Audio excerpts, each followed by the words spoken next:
نوجوان نے اپنے بوڑھے باپ کی شکایت رسول اللہ صلی اللہ علیہ وسلم سے کی اور آپ صلی اللہ علیہ وسلم نے اس کے باپ کو بلوایا اور وہ بوڑھا باپ راستے میں دل ہی دل میں کچھ اشعار کہتا ہوا آیا۔ اللہ نے سیدنا جبریل کے ذریعے رسول اللہ صلی اللہ علیہ وسلم کو پیغام بھیجا کہ اے حبیب صلی اللہ علیہ وسلم، اس باپ بیٹے کا معاملہ بعد میں سنیے گا، پہلے اس سے وہ اشعار سنیں جو یہ کہتا ہوا آیا ہے۔ جب اس بوڑھے نے آپ صلی اللہ علیہ وسلم کو اشعار سنائے تو رسول اللہ صلی اللہ علیہ وسلم اتنا روئے کہ آپ کی داڑھی مبارک تر ہو گئی۔ یہ کیا ماجرا ہے اور ان اشعار میں ایسا کیا تھا جنہیں سن کر رسول اللہ صلی اللہ علیہ وسلم بھی رو پڑے؟ آئیے سنتے ہیں۔ الحمدللہ رب العالمین وصلی اللہ علی سیدنا محمد وعلی آلہ وصحبہ وسلم اجمعین۔ ایک شخص رسول اللہ صلی اللہ علیہ وسلم کی خدمت میں حاضر ہوا اور اس نے اپنے بوڑھے باپ کی شکایت کی۔ یا رسول اللہ صلی اللہ علیہ وسلم، میرا باپ مجھ سے پوچھتا نہیں اور میرا مال خرچ کر دیتا ہے۔ آپ صلی اللہ علیہ وسلم نے اس کے باپ کو بلوایا۔ جب اس کو پتہ چلا کہ میرے بیٹے نے رسول اللہ صلی اللہ علیہ وسلم سے میری شکایت کی ہے تو وہ دل میں رنجیدہ ہوا اور انتہائی دکھی ہوا اور اسی کیفیت میں رسول اللہ صلی اللہ علیہ وسلم کی بارگاہ میں حاضری کے لیے چل پڑا۔ چونکہ عرب کی گھٹی میں شاعری تھی تو راستے میں دل ہی دل میں کچھ اشعار پڑھتے ہوئے پہنچا۔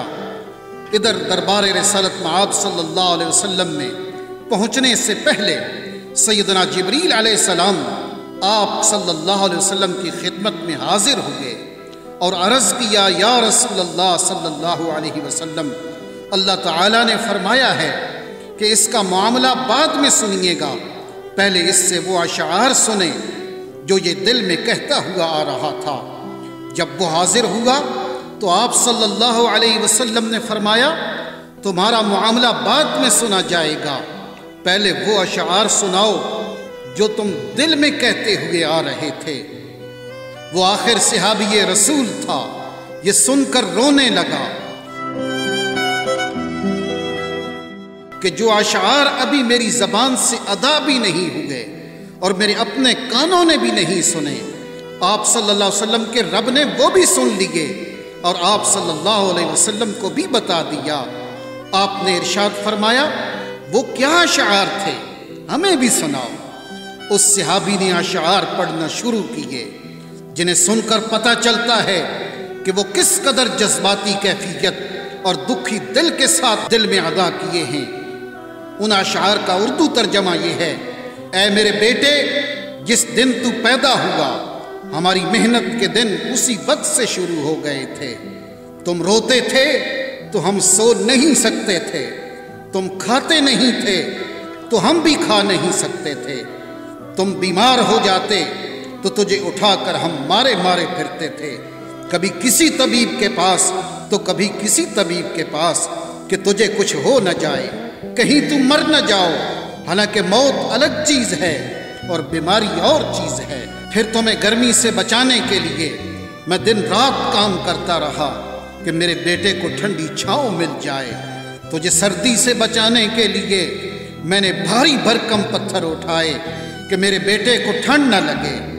جو کچھ کمایا تیرے لیے کمایا، جو کچھ بچایا تیرے لیے بچایا، تیری جوانی کے خواب دیکھنے کے لیے میں نے نہ سردی کی پرواہ کی اور نہ گرمی کی، دن رات اتنی محنت کی کہ اب میری ہڈیاں کمزور ہو گئی ہیں اور تم کڑیل جوان بن گئے ہو۔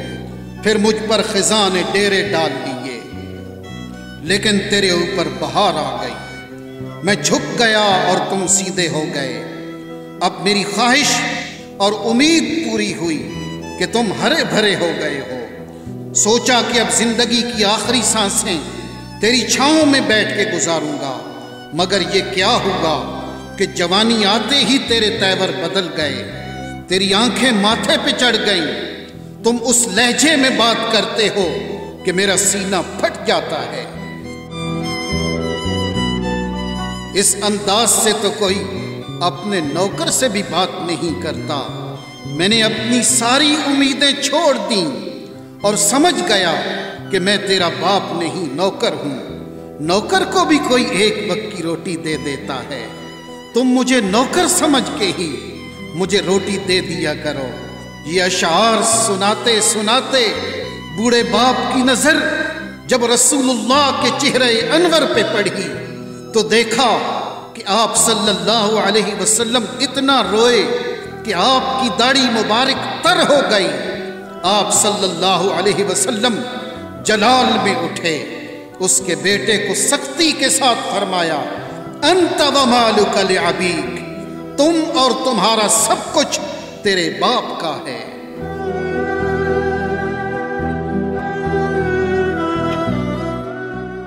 والدین کے ادب و احترام کا حکم اللہ رب العالمین نے دیا، وَقَضَىٰ رَبُّكَ أَلَّا تَعْبُدُوا إِلَّا إِيَّاهُ وَبِالْوَالِدَيْنِ إِحْسَانًا، اور آپ کے رب نے حکم فرمایا ہے کہ تم اللہ کے سوا کسی کی عبادت مت کرو اور والدین کے ساتھ حسن سلوک کیا کرو۔ إِمَّا يَبْلُغَنَّ عِندَكَ الْكِبَرَ أَحَدُهُمَا أَوْ كِلَاهُمَا، اگر تمہارے سامنے دونوں میں سے کوئی ایک یا دونوں بڑھاپے کو پہنچ جائیں، فَلَا تَقُلْ لَهُمَا أُفٍّ وَلَا تَنْهَرْهُمَا، تو انہیں اف بھی نہ کہنا اور انہیں جھڑکنا بھی نہیں۔ وَقُلْ لَهُمَا قَوْلًا كَرِيمًا، اور ان دونوں کے ساتھ بڑے ادب سے بات کیا کرو۔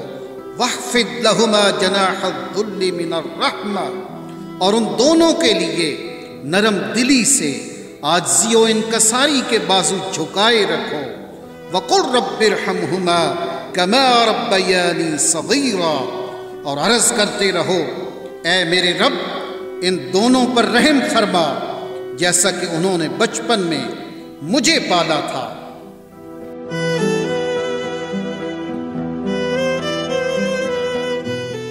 ایک باپ اپنی اولاد کے بہتر مستقبل کے لیے اپنی پوری زندگی داؤ پہ لگا دیتا ہے، اور جب اولاد خدمت کے قابل ہو اور منہ پھیر لے، اس باپ کے لیے جو اپنی اولاد کی ہر خواہش کو پورا کرتا ہو اور بڑھاپے میں اس کی حالت یہ ہو جائے کہ وہ اپنی بیماری اور ضرورت بتلاتے ہوئے بھی ہچکچاتا ہو، تو یہ جوان اولاد کے لیے بہت بڑا لمحہ فکریہ ہے۔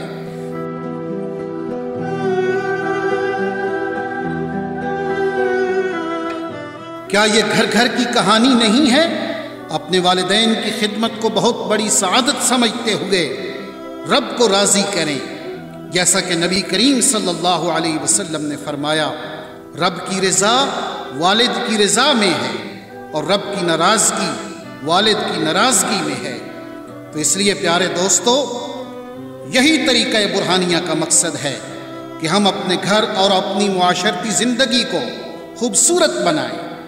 سو آؤ معاشرے کو بہترین بنائیں، آؤ پیغام محبت گھر گھر پھیلائیں، آؤ اپنے وطن کو سجائیں، آؤ اسلام کو دوبارہ عظیم بنائیں۔